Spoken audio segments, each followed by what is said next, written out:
I don't know what's gonna come out worse about this video. Me trying a new lighting, moving the camera a little closer, trying a new setup or whatever, or actually having to talk about this movie.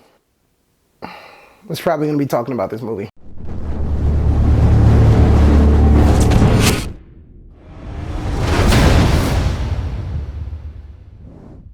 Welcome back, Midnight Society. It's your boy, the Movie Nerd, here with the movie review for Star Wars, Rise of Skywalker. I'm not gonna go through my normal review scheme where I go through the directors and the actors and pretty much an intro of this movie, because if you're a Star Wars fan, you're a movie fan, you probably watched 7, 8, 9, and you know the gist of it. I'm not gonna lie, when I watched this movie, I was really lost with how I felt about it. I was like 50-50. A part of me was like, hey, it wasn't that bad. It's obviously, in my opinion, better than The Last Jedi, but the other half of me was like, what the hell did I just watch? And I thought maybe I needed to watch it a second time and maybe I get like a different opinion or more full opinion. But I went to work today and a couple people asked me, have you seen the movie? What did you think of it? You ever talk about something you didn't realize how much something enraged you?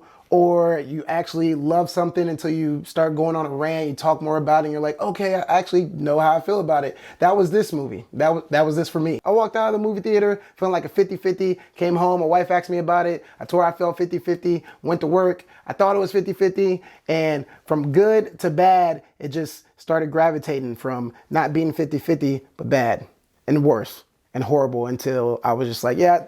And I hate going on rants when I'm doing reviews, and this is a movie review. Of course, I don't do spoilers unless it's asked for. And since I can't do spoilers, there's not too much I can talk about this movie, but I can say what I like and didn't like without ruining anything, and it's gonna go on a rant starting now. The main two words to describe this movie: damage control. That's all I felt like this movie was. Rian Johnson did The Last Jedi. J.J. Abrams came back and he's like, oh man, I gotta make up for all the stuff that Rian Johnson did in the last movie. So let me answer this question. Let me answer that question. Let me fix this issue. Let me give them fan appeal. You know what? Let's get some Star Wars nostalgia and sprinkle it all over the movie. Yeah, they'll like that. They're gonna love this. No, that's not how you make a movie.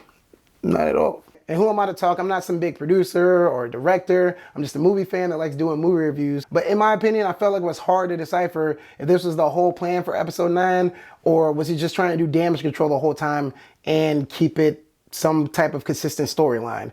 I mean, I give them that. They had a storyline, if you want to call it that, but what the...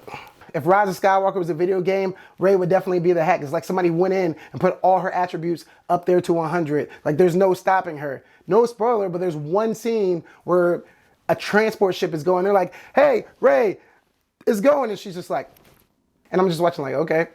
Didn't know she was that strong.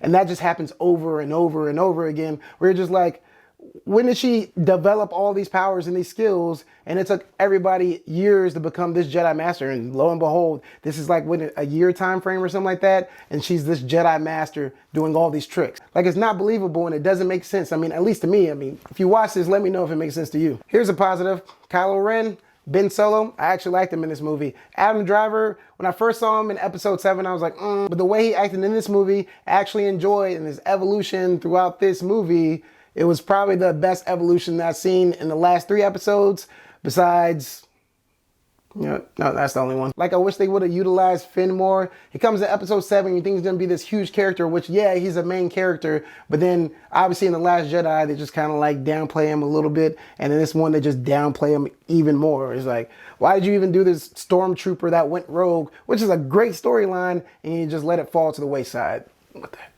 Well, I have another positive. It's not a huge positive, but they added a new character called Babu Frick. I'm pretty sure it was Babu Frick, but love that character. Wish they had more of him. Anytime he's on the screen, everybody laughed, everybody smiled. It's kind of brought some comedic and positive energy to the movie, because it was pretty much dead to me the entire time. And if you like scavenger hunts like they did in episode 8, then you're definitely gonna love this movie. And if you didn't like scavenger hunts, like in episode 8, you're not gonna like this movie. The whole movie's like a scavenger hunt until you get to like the last act.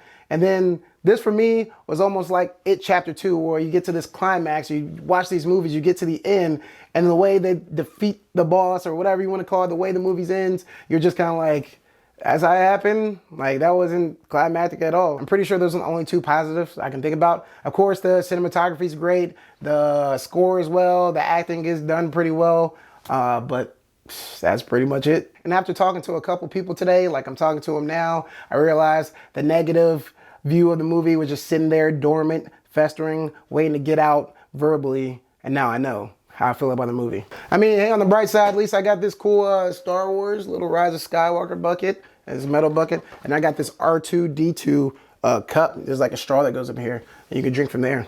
I mean, that's pretty cool, right? And don't get me wrong, it's not the worst of the Star Wars saga, but if I had to do it from worst going to the best, it would definitely be The Last Jedi and then Rise of Skywalker. That's how close to the bottom barrel it is. Let me know what you think. If you were doing a hierarchy, where would you put these movies at? Damage control. That's all that keeps replaying in my head, especially the last act.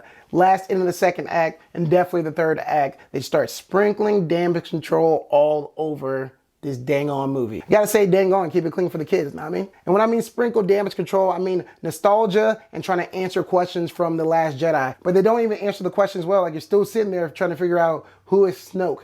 Why did this happen? And they give you like 2 to 3 sentences trying to like add it in there to be like, hey, now you know, blah, blah, this happened. Now you see why the saga all melts together. And it's like, nah, bro, you ain't tricking me. I see what you did. Take a decent beginning, a horrible middle, and try to bring back Palpatine like, yeah, Palpatine, this all is forgiven. They'll love this. Sorry, I had to get that out because I just want to punch this movie in the face. All right, I'm gonna stop with my rant right there. Obviously, if you're a Star Wars fan, you should definitely go watch this in theaters. If you've been following the saga, episodes 7 and 8, you might as well go see this in theaters if you saw the others.